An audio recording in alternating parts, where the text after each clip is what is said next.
essa semana a gente vai começar então na página 5 da apostila, no exercício 4. Você conhece o que essas palavras significam? As seguintes palavras significam? Escreva suas definições. Se necessário, procure por elas em um dicionário. Aqui na A é agree. Agree é concordar. O que significa concordar? Você vai colocar aqui na frente a definição dela. Na B, decrease é diminuir. E aí você vai colocar a definição para diminuir. O que é diminuir? Na C, disagree. Se agree é concordar, disagree é discordar. É o mesmo significado que esse prefixo tem aqui na língua portuguesa, né? Aqui na D, increase é aumentar. Spending são os gastos. E taxes, que são as taxas, os impostos. E aí vocês vão colocar aqui o significado de cada uma dessas palavras aqui na frente, tá bom?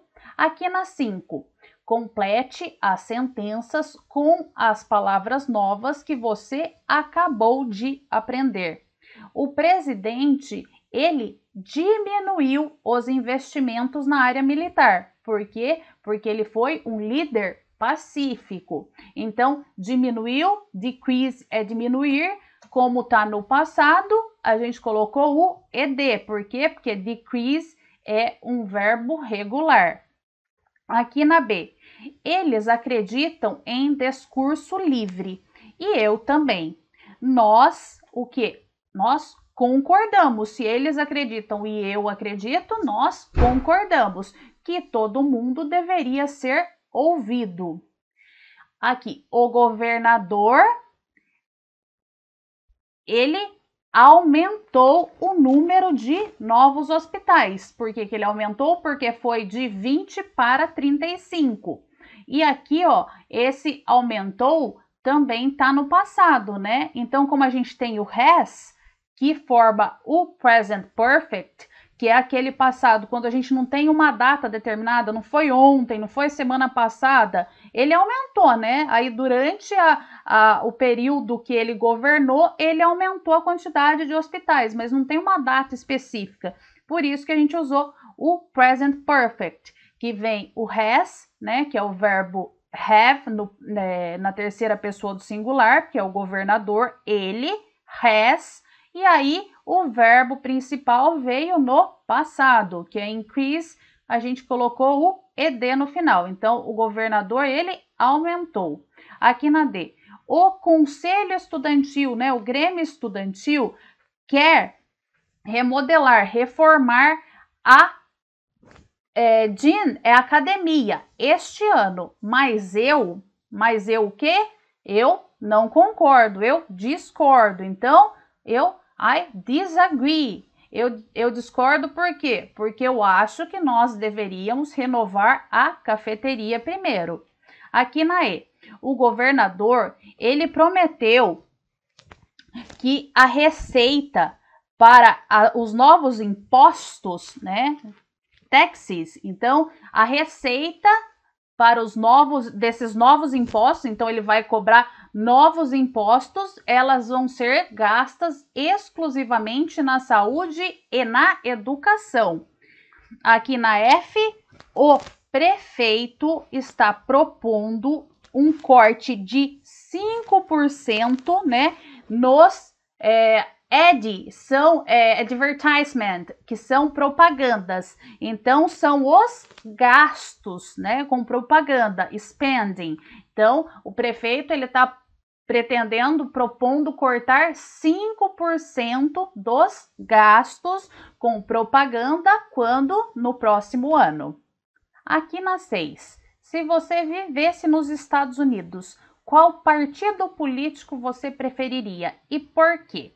Então, a gente tem os dois partidos políticos. A gente tem os democratas, que são mais liberais, pendem mais para a esquerda, eles acreditam no salário mínimo, que quem tem renda maior deve pagar mais impostos, eles se baseiam muito na comunidade e nas responsabilidades sociais, acreditam que tem que diminuir os gastos com a área militar, acredita que a saúde ela deve ser dada pelo Estado, né? É o partido que, por exemplo, teve presidentes como Barack Obama, Bill Clinton.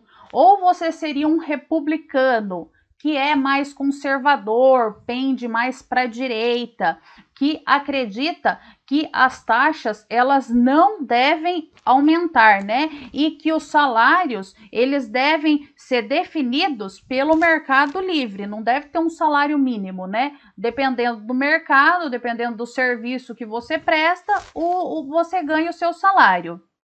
Eles se baseiam muito nos direitos individuais, né? Não se preocupam muito com a comunidade, pelos direitos individuais e pela justiça. Eles acreditam também no aumento de gastos, né, com a área militar.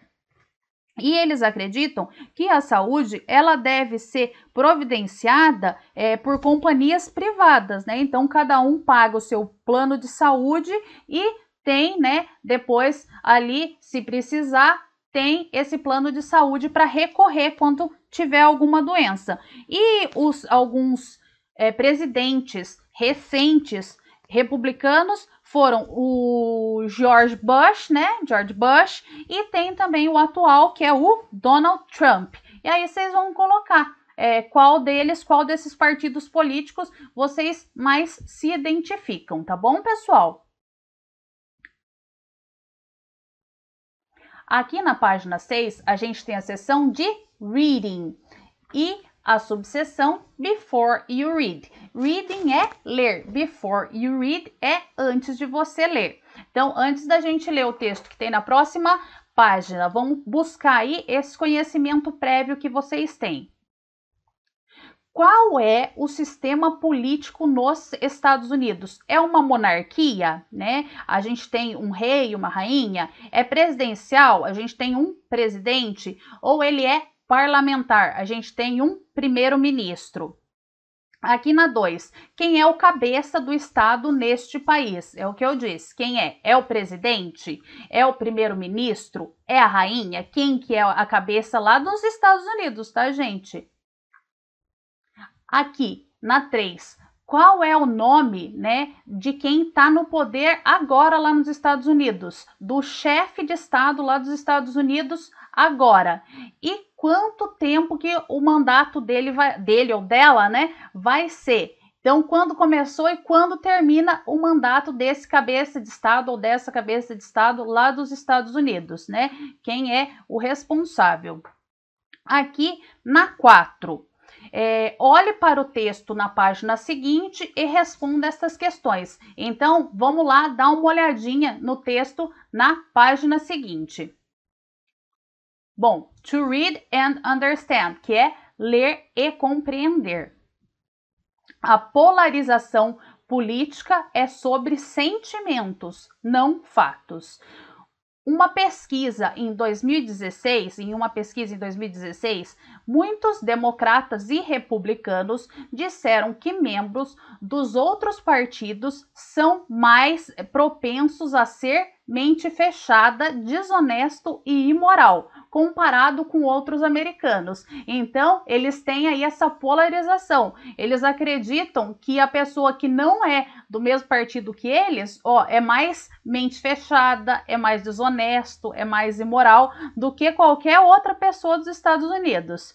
Vamos lá, aqui a gente tem o que os republicanos dizem sobre os democratas e aqui a gente tem o que os democratas dizem sobre os republicanos, né? Então, olha aqui o que eles acham. Eles acham que pessoas que são do outro partido, então, são mente fechadas, são desonestos, são imorais, não são inteligentes e são preguiçosos. Então, os republicanos acham que os democratas são quase 50% deles são preguiçosos. E aqui, aqui os democratas dizem que os republicanos, eles são 70% mente fechada. Olha para vocês verem o que um pensa do outro. Parece uma guerra entre os dois partidos políticos.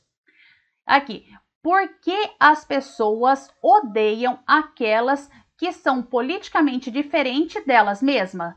As respostas estão como o fenômeno da inteligência comum está sendo difundido, né? Chamado a polarização de grupo.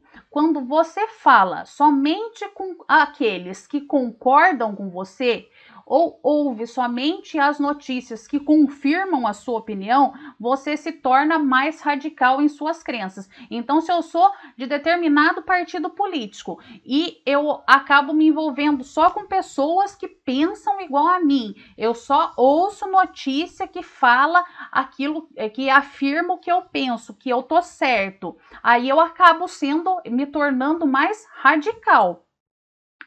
Aí, aqui, ó, quem escreveu essa reportagem foi esse professor de filosofia, né, lá da Universidade de Vanderbilt, né? Da minha perspectiva, não há solução simples. O problema, ele está com como as pessoas, elas acabam resguardando suas afiliações políticas como uma identidade de grupo. E seus partidos políticos são times opostos, como em uma luta, em um jogo de vida ou morte. Então, se eu sou republicano, eu odeio democrata, e se eu sou democrata, eu odeio republicano. Então, tem muito essa polarização. E não é só nos Estados Unidos, a gente também tem visto isso aqui no Brasil, né? Então, vamos voltar lá agora para responder as questões. Na 4, olhe para o texto na página seguinte, é o que a gente fez, né? E responda estas questões. Que tipo de texto é esse? Ele é um anúncio? Ele é um artigo, né? Ele é uma notícia? Ou ele é um resumo, uma sinopse, um resumo? E aqui na B, onde que esse texto ele pode ser publicado? Ele pode ser publicado em um jornal? Ele pode ser publicado na internet? Ele pode ser publicado em um flyer? Flyer é aqueles panfletos de oferta que a gente recebe às vezes na rua, quando a gente sai, que chega na nossa casa. Aqui a gente tem a página 9 da apostila. A seção é After You Read, depois que você ler. Na 6, esta tabela ela apresenta dados sobre as eleições presidenciais nos Estados Unidos, que por sinal vai ocorrer esse ano. Leia ela, né? Leia a tabela e complete a coluna a respeito do Brasil. Então, nos Estados Unidos, votar é opcional. E aqui no Brasil, é uma opção votar ou você é obrigado a votar? Equipamento de voto. Lá nos Estados Unidos, eles usam tanto cédulas de papel quanto urnas, né? Máquinas, né? E aqui no Brasil, a gente usa também cédulas de papel, a gente usa só urna, como que é? O método de eleição. Lá nos Estados Unidos, ganha o candidato com o maior número de votos num colégio eleitoral. Então, lá nos Estados Unidos, não é necessariamente o candidato que tenha mais votos no país é eleito. Tá? É distribuído por estados. Tem alguns estados que os votos eles têm mais peso que de outros estados. Então, tem os estados que os presidentes, os candidatos a presidente, sempre vão disputar mais acirradamente nos estados que têm mais peso, né? Eles chamam de delegados, né? Tem alguns estados que eles têm mais número de delegados e o presidente que ganhar o maior número de delegados que ganha a eleição. Tanto que na última eleição, que foi Hillary Clinton versus Donald Trump, o Donald Trump, se contasse todos os votos dos Estados Unidos, ele não teria sido eleito. Mas como por peso de estado, né? Cada estado tem o seu peso, ele acabou sendo eleito. Por quê? Porque ele ganhou nos estados que tinham maior peso, né? Que tinham mais delegados. E aqui no Brasil? Aqui no Brasil funciona assim também? Ou aqui no Brasil ganha quem tiver a maior quantidade de eleitores num geral?